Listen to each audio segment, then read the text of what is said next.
めっちゃ満開やん。天気もめっちゃいいしね。今日は絶好の花見日和やわ。ねみちゃん買ったお寿司食べたい。オッケー。はい。どっちにする？かっこいい方。ふわ太郎かっこいい方って何？ちなみにこれどっちも同じお寿司やで。やけんこそかっこいいお寿司が食べたい。じゃあねみちゃんが2つとも食べとこうわ。あ、こっちでいいです。こっちをちゃんといただきますして食べます。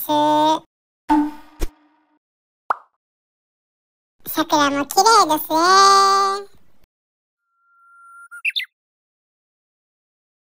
チャンネル登録お願いします。